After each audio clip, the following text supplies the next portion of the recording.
Posibleng bawasan ng Bangko Sentral ng Pilipinas ang interest rates dahil daw sa lumalagong ekonomiya ng bansa. Pero paglilinaw ni BSP Governor Ellie Remolona, may iba pang mga faktor na kailangang suriin bago ito mangyari. Narito ang agenda report ni Soo Jin Kim. Pinag-aaralan ngayon ng Bangko Sentral ng Pilipinas ang posibleng pagluwag sa monetary policy, kasunod ng pinakabagong datos sa paglago ng ekonomiya o ang GDP growth. Bagamat isang mahalagang indicator ang GDP, sinabi ni BSP Governor Ellie Remolona Jr. na kailangang tignan ang iba pang economic factors. It's one of the data points that, especially important data point, but it's a matter of checking whether the number, the GDP number, puts us in. We look at it relative to what we call the output gap.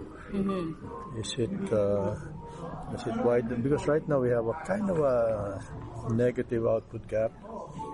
We're growing at a little bit below capacity, and whether that number widens that gap between our capacity and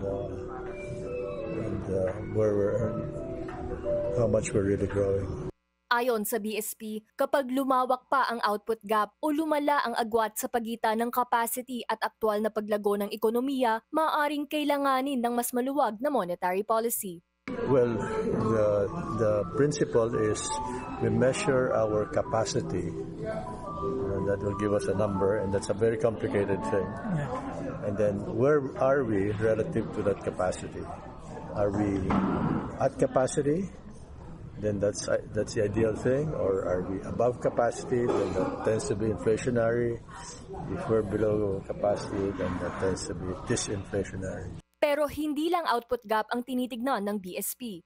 Isa sa alang-alang din daw ang inflation data na ilalabas sa Miyerkules bago desisyonan ang kanilang susunod na mga hakbang. Sa ngayon, on the table pa rin ang posibilidad ng further interest rate cut hanggang 50 basis points throughout the year. 75 might be too much. Baka 50 kasi kailangan din natin ng konting policy insurance. Umaasa rin si Remolona na bumaba pa hanggang 5% ang reserve requirement o 200 basis points. Para sa agenda, Soo Jin Kim, Billionaire News Channel.